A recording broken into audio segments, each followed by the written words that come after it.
The history of the village of Ayam Fei was never written in books, but rather etched into the cracked earth and whispered by the wind that danced through the ancient palm groves. It was a place where tradition was a fortress, and where a woman's worth was often measured by the shadow of the man she stood behind. But that fortress began to crumble on a warm, golden afternoon when the sun hung low and heavy in the sky, like a ripening fruit ready to burst. It was on this day that she arrived. Her name was Dra, and her presence was not merely seen. It was felt in the very marrow of the villagers' bones. She emerged from the horizon where the heat haze blurred the line between the physical world and the spirit realm, walking with a calm, rhythmic purpose that made the busy market square fall into a sudden, haunting silence. Dra was the kind of person whose arrival changed the air pressure of a room. Her skin was a deep, lustrous ebony that seemed to absorb the sunlight and radiate it back as a soft, divine glow. Her hair fell down, her back in waves so fluid they looked like dark water captured in motion. But it was her eyes that truly unnerved the people of Ayam Fei. They were large, bright, and impossibly deep, possessing a clarity that suggested she wasn't looking at people's faces, but rather at the history of their souls. As she stepped into the heart of the village, traders forgot to call out their prices. Women paused mid-sentence with baskets of cassava balanced precariously on their heads, and even the children stopped their games to stare. Old Babatola, a man whose back had been bent by the weight of 100 years and whose eyes rarely lifted from the dust, did something no one expected. He straightened his spine slowly, the vertebrae popping like dry twigs, and stared at Dra as she passed. In his gaze, there was no lust, only an ancient, terrifying recognition. Dra did not seek this attention. She did not smile to win hearts, nor did she look around to see who was watching. Her beauty was not a plea for approval. It was a fact of nature, as undeniable as the moon. She walked directly toward Mama Gold, the eldest of the village elders, a woman who had buried 3 husbands and raised generations, becoming a living library of human nature. "Please, Ma," Dra said, her voice sounding like the first rain after a long drought, cool, deep, and refreshing. "Is there any hut available for me to stay in?" Mama Gold stared at her, her clouded eyes narrowing. For a moment, the old woman felt a tug in her chest, a flicker of a memory that belonged to her grandmother's time.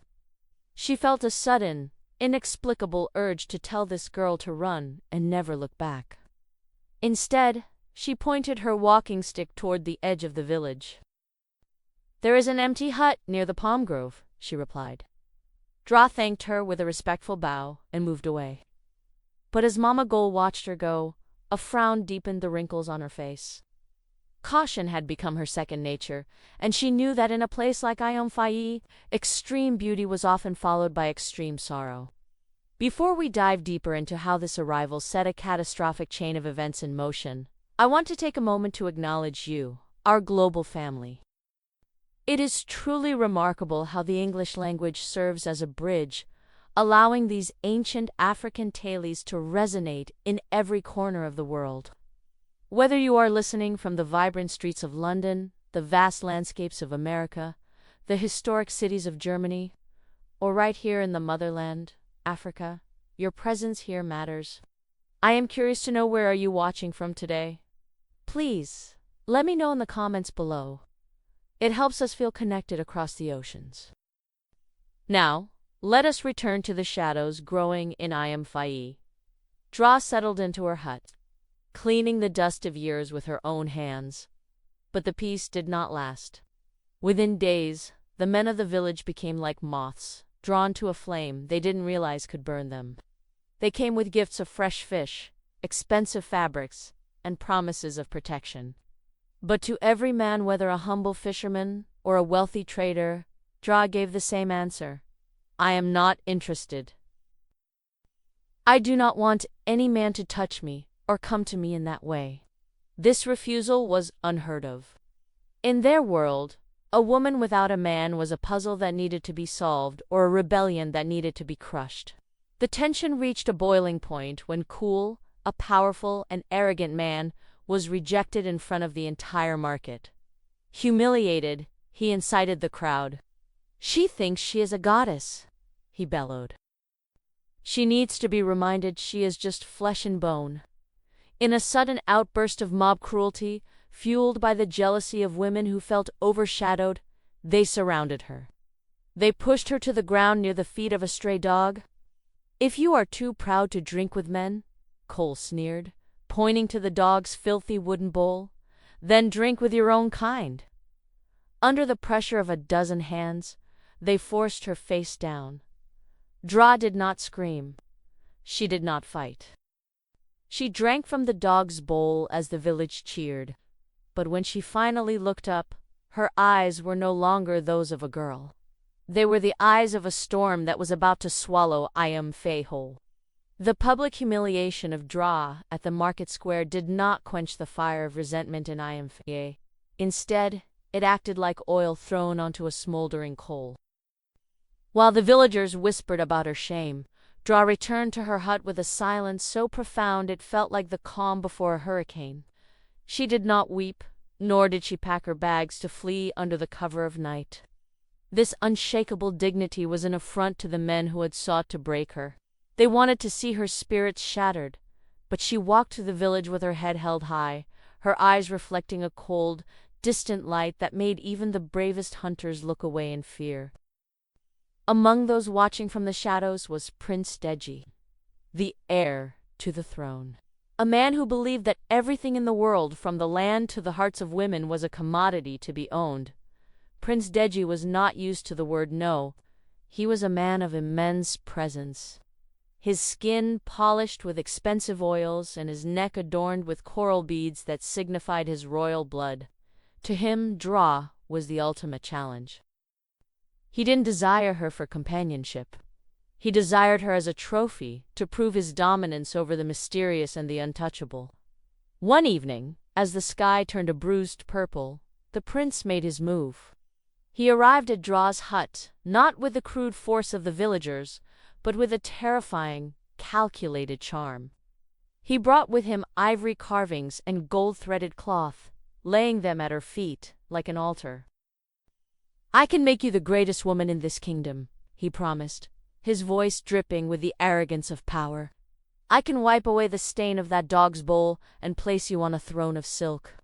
Dra looked at the gold, then at the prince, and for the first time, a small, sad smile touched her rosy lips. "A throne is just a chair, if the person sitting on it has a hollow soul," she replied calmly. "I told the others, and I tell you, Prince, I do not belong to any man. My heart is not a territory for you to conquer." The prince's smile vanished, replaced by a dark, pulsing vein in his forehead. To be rejected by a commoner, a woman who had been forced to drink with dogs, was a humiliation he could not endure. He left without a word, but the air in his wake felt heavy with the promise of vengeance.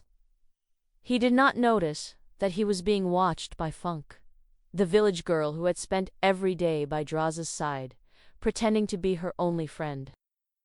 Funk was a woman consumed by a shadow that had no name. She had lived in Ayam Fei all her life, always in the background, always second best. She had harbored a secret, burning love for Prince Deji, since they were children, dreaming of the day he would finally notice her devotion. But since Dra's arrival, the prince had eyes for no one else. Funk's friendship with Dra was a mask of convenience. She stayed close only to find a flaw, a weakness, or a secret that she could use to tear Dra down. Every time she saw the prince look at Dra with longing, Funk felt a viper of jealousy coiling tighter around her heart, whispering that if Dra were gone, the light of the prince's attention would finally fall on her. Before we reveal the dark pact that was born from this envy, I want to take a quick moment to invite you deeper into our circle. If these stories of ancient wisdom and human nature stir something within you, please consider hitting the like button and subscribing to our channel. Your support is the heartbeat of this project, allowing us to bring these forgotten African folktales back to life for generations to come. By subscribing, you ensure that the voice of the motherland continues to reach across borders and oceans, uniting us all in the power of storytelling. Now, let us return to the darkness brewing under the mango trees of Ayam Fei. Funk's resentment finally boiled over after she witnessed the prince's rejection. She realized that as long as Dra remained beautiful and dignified, she would always be a shadow. That night, Funk gathered 3 young men who had also been scorned by Dra: Kola, Ayo, and Tundi. They met in the tall grass where the insects buzzed like 1,000 angry voices. "She thinks she is a goddess," Funk hissed, her eyes gleaming with a manic light. "She thinks she is above our laws and our men. But tomorrow, we will show her that even the most beautiful flower can be crushed into the mud." The men, fueled by their own bruised egos and the sting of rejection, listened intently as Funk outlined her wicked plan. They didn't want to just kill her. They wanted to ruin her so completely that she would never be able to look at herself again. They planned to use a sacred fruit extract, a substance that would put Dra into a deep, death-like trance. And then they would perform an act of such cruelty that her purity would be gone forever. Funk provided the ingredients, her hands shaking not with fear, but with the thrill of impending triumph. In her mind, she wasn't committing a crime. She was performing a service for the village. She believed that once Dra was broken, peace would return to Ayam Fei, and the prince would finally see Funk for the loyal woman she was. Little did they know that they were not plotting against a mere girl, but against the very force of nature itself.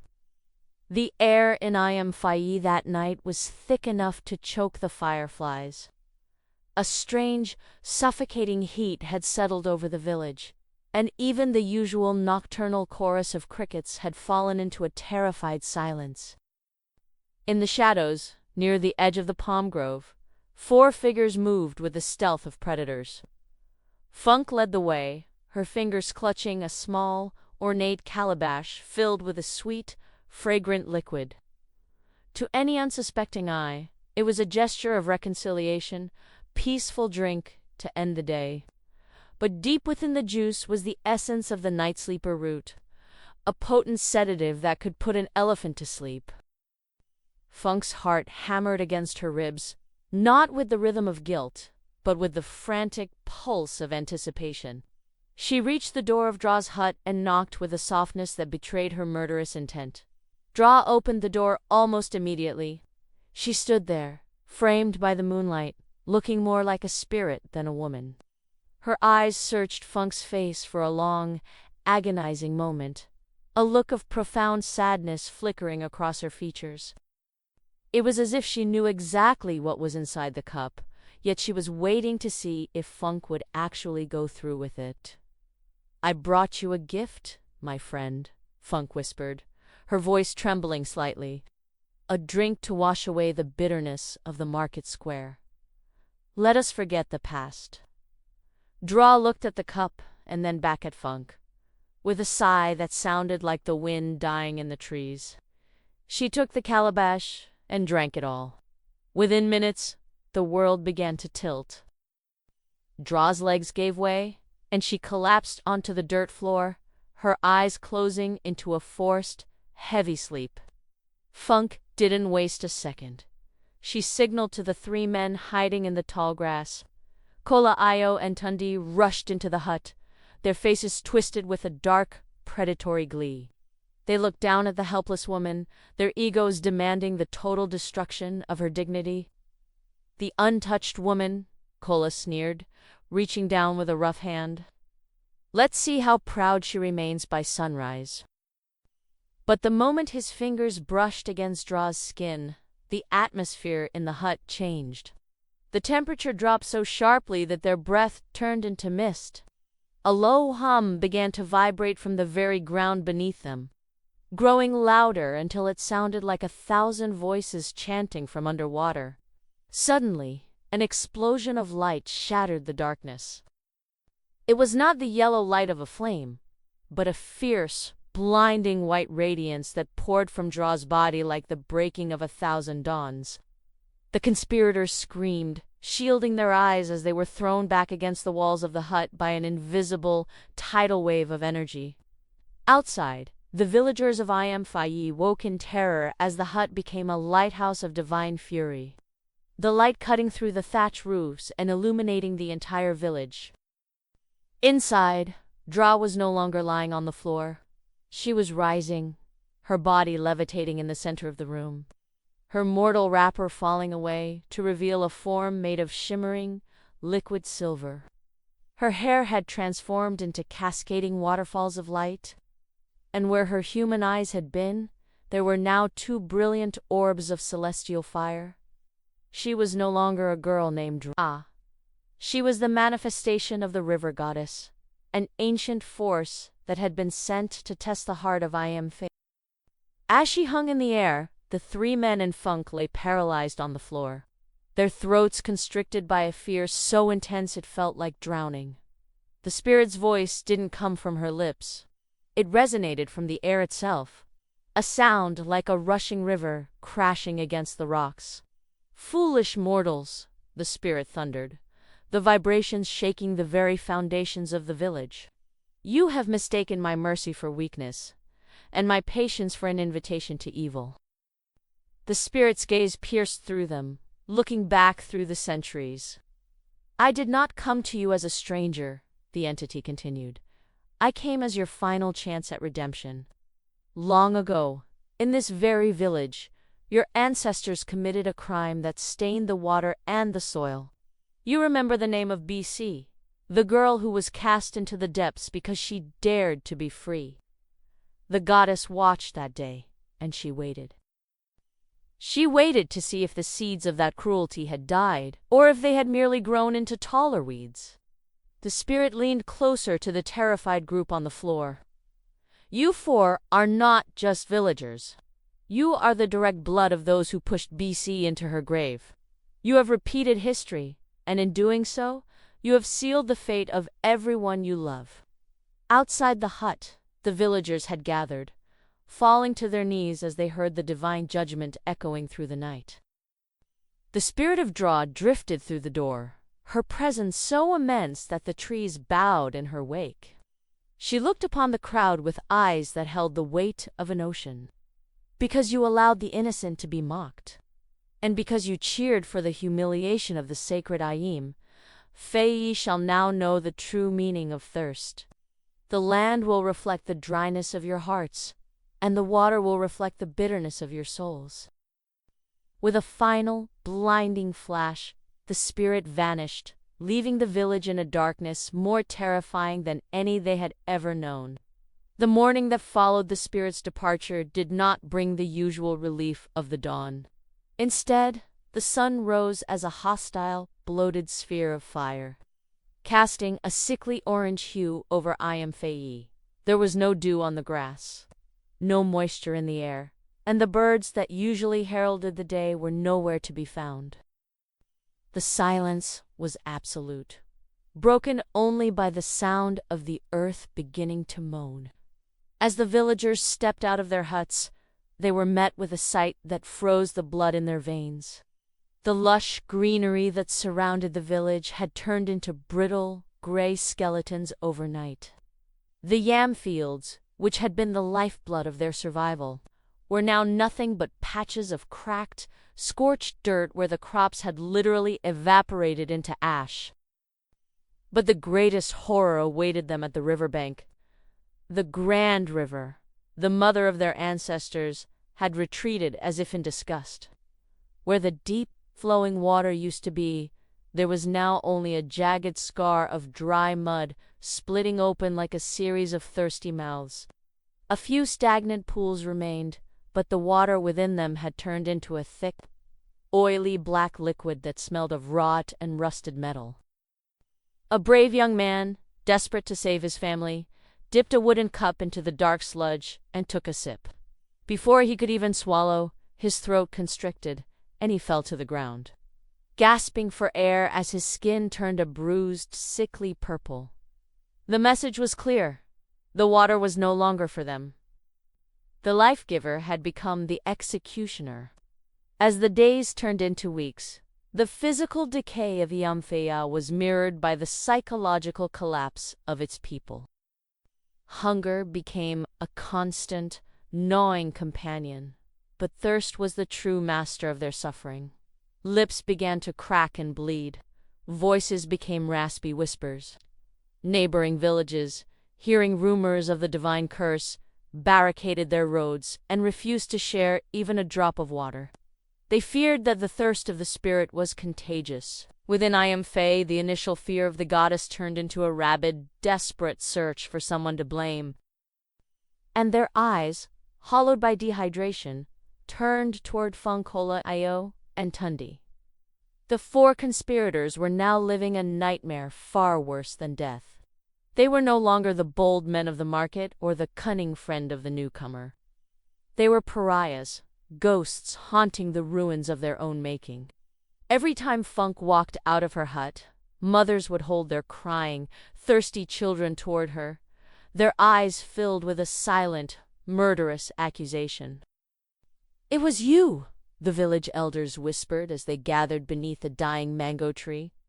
"Your envy brought the heat. Your hands turned the river to ink." The weight of the village's collective rage pressed down on the four like a mountain of lead.